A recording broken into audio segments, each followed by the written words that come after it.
नमस्कार मु बीके आपण मानको स्वागत करुच्ची एक नुआ वीडियो सहित आम YouTube channel chamber of success को आसंतु आज आम जानिबा फोल्डर आइकन रो फोटो चेंज करने प्रोसेस गुडी को फोल्डर ऊपर राइट क्लिक करी प्रॉपर्टीज ऑप्शन को चूज करवा कस्टमाइज टैब रु चेंज आइकन ऑप्शन को चूज करवा एक्जिस्टिंग आइकन भितर जेकोसी आइकन को चूज करवा आउ ओके करवा अप्लाई करी ओके कला परे देखंतु फोल्डर रो आइकन स्टाइल चेंज हेछि किंतु मु चाहूँगी यही फोटोटी फोल्डर रो आइकन भावे सेट करने से ए फोटोटी पर राइट क्लिक करवा open with paint program choose करवा पेंट प्रोग्राम रे फोटोटी खोलीगला ताकू सेव करवा और फाइल रो ना दवा सहित फाइल टाइप रे 24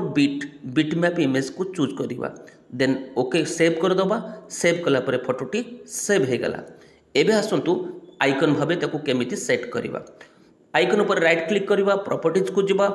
कस्टमाइज टैब रु चेंज आइकन ऑप्शन को चूज करी ब्राउज ऑप्शन ऊपर चूज करवा फोटोटी मोर जो लोकेशन रे अछि जेमिति कि डेस्कटॉप रे अछि डेस्कटॉप को चूज करवा